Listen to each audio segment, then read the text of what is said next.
I'm going to do something new tonight. Maybe something that you're going to say at first is unethical, but I'm going to do it anyways. I'm going to plagiarize a sermon. But it's a game. Here's the game.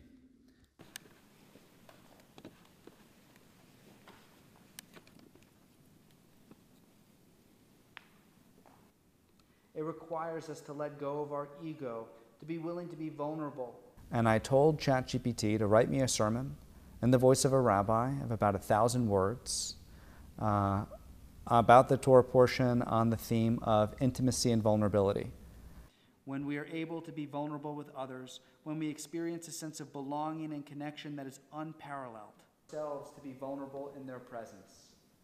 But what is vulnerability exactly? In other words, vulnerability is about being willing to be open and honest, even when we're The goal was for them to figure out or try to understand or guess who wrote it. relationships. And it's something that we must actively cultivate in order to experience true connection and closeness with those around us. I thought it was kind of going to be like Google Search Engine Plus. But when I started to use it, I quickly realized that this was an enormous leap in the ability to generate content artificially that we had never really seen before. And I wanted to try it out and write a sermon with it.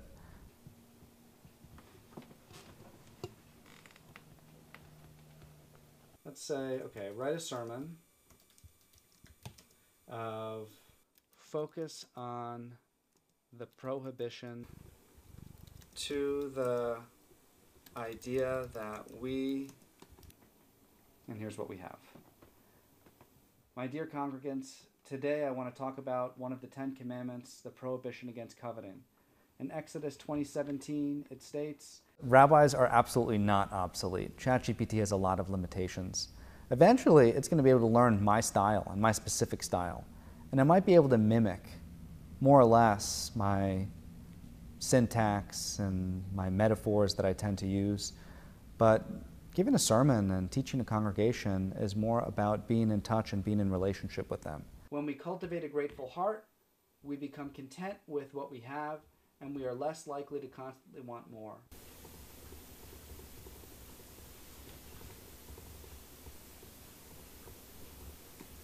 What is missing with artificial intelligence is a soul. And, you know, a mind without a soul is hardly capable of what I would consider true ministry. Be a little generic about it. About the 10 commandments of... We're really having to look at this technology with regard to our students and coming up with rules to say, no, you can't do that. This has to be your thinking, your work. And so that was my primary engagement. And then as I did it, I also thought, okay, this could be a tool for what I would call lazy preachers.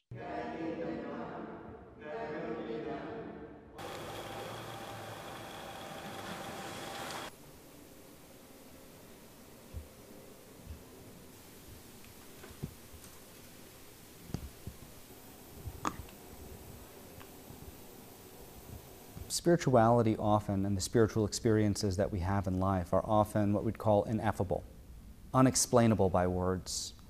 We feel them, and perhaps we can eloquently put words to describe those experiences, but ultimately they're about something that we feel inside and we understand, but can't possibly articulate.